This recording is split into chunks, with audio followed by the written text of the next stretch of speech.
ताज़ा इजराइल फलस्तीन संघर्ष को अब 8-10 दिन होने वाले हैं। शुरू में तो इजराइल को अमेरिका समेत फ्रांस, जर्मनी, इटली और दुनिया के कई देशों का अनकंडीशनल सपोर्ट मिला था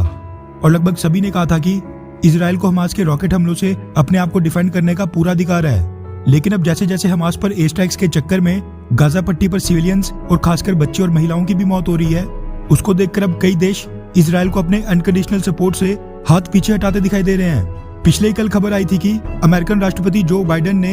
इजरायली पीएम बेंजामिन नेतन्याहू से फोन कॉल पर बात करके अमेरिका की तरफ से सीज फायर का आह्वान कर दिया है। इसी के साथ पिछले कल यूरोपियन यूनियन के फॉरेन मिनिस्टर्स की भी मीटिंग हुई, जहां पर उन्होंने भी इजराइल पर सीज फायर और आगे वायलेंस यानी हिंसा रोकने की अपील की।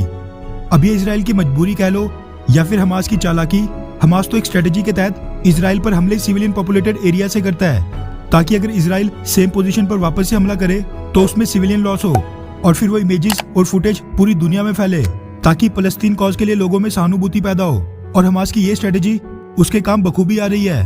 पिछले 8-10 दिनों में इजराइल की एयर स्ट्राइक्स में मारे जाने वाले लोगों की संख्या 200 पार हो चुकी है, जिनमें से 58 यानी 58 बच्चे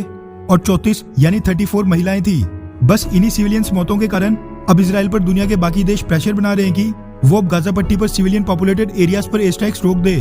हालांकि हमास पर कार्रवाई जारी रहेगी या नहीं ये तो इजराइल ही फैसला करेगा। लेकिन एक देश है जो कल तक इजराइल को बहुत ही स्ट्रांगली सपोर्ट कर रहा था, मगर आज उसने इजराइल को उतना ही बड़ा झटका दे दिया है, और वो देश है जर्मनी। अगर आपको याद होगा, कुछ ही दिनों पहले इजराइल की हमास पर एयर स्ट्राइक्स को जायज ठहराते हुए जर्मनी के फॉरेन मिनिस्टर हाइको मास ने कहा था कि इजराइल तो हमास के रॉकेट हमलों के खिलाफ अपने राइट टू प्रोटेक्शन यानी सुरक्षा के अधिकार का इस्तेमाल कर रहा है और उसको हमास के रॉकेट टेरर यानी हमास के रॉकेट आतंक से अपने लोगों को बचाने का पूरा अधिकार है। लेकिन इतने स्ट्रॉन्ग सपोर्ट के बाद अब पिछले कल जर्मनी ने एक ऐसा फैसला लिया है जिससे इजराइल और खासकर इजरायली पीएम बेंजामिन नेतन्याहू को एक बड़ा सेटबैक तो जरूर लगा होगा। दरअसल रॉयटर्स, DW और कई मीडिया हाउसेस के हवाले से मीडिया रिपोर्ट सामने निकल कर आ रही है कि इजराइल पर सीज फायर का दबाव डालने के साथ साथ जर्मनी ने पिछले कल गाजा पट्टी पर रह रहे सिविलियंस के लिए 40 मिलियन यूरोस जो कि $50 मिलियन के आसपास होते हैं, ये अमाउंट ह्यूमैनिटेरियन एड के रूप में देने का ऐलान किया है। अब ये तो सबको पता है कि गाजा पट्टी के लिए जो भी ह्यूमैनिटेरियन एड और खासकर जो भी पैसा आता है उसका बड़ा पोर्शन हमास आतंकी गुट अपने कब्जे में ले लेता है और फिर इनका इस्तेमाल रॉकेट्स बनाने में किया जाता है, जो कि फाइनली इजराइल पर ही हमले करने के लिए इस्तेमाल होते हैं। गौर करने वाली बात है कि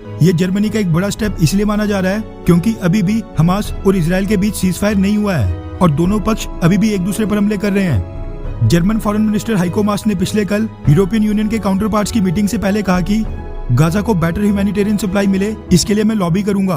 अब अचानक ही जर्मनी का हृदय परिवर्तन क्यों हुआ, तो आपको बता दूं कि जर्मनी में इजराइल के खिलाफ और फलस्तीन के समर्थन में आज की डेट में बहुत ही बड़े स्तर पर प्रोटेस्ट हो रहे हैं और वहां पर लोग इजराइल की एयर स्ट्राइक्स पर मारे गए सिविलियंस की मौत पर सवाल उठा रहे हैं। शायद तभी जर्मनी की लीडरशिप का हृदय परिवर्तन हुआ है। लेकिन इसी के साथ हाइको मास ने पिछले कल एक बार फिर इजराइल के राइट टू सेल्फ डिफेंस को समर्थन देते हुए हमास के रॉकेट हमलों की कड़ी निंदा की। खैर, अगर जर्मनी ये ह्यूमैनिटेरियन एड दे ही रहा है तो जर्मनी को मेक श्योर करना चाहिए कि जो वो गाजा पट्टी पर रह रहे लोगों के लिए $50 मिलियन की बहुत ही बड़ी असिस्टेंस दे रहा है, ये ऑन ग्राउंड सिविलियंस के हाथ में पहुंचे, ना कि हमास के। और ये काम करना बहुत ही ज्यादा मुश्किल होने वाला है। वैसे जर्मनी के इस डबल स्टैंडर्ड्स के बारे में आपकी क्या राय है, नीचे कमेंट करके जरूर बताएं। अच्छा सुनो, चैनल को सब्सक्राइब करो, उसके बाद घंटी बजा देना ताकि अगली वीडियो आपसे मिस ना हो पाए। Thank you.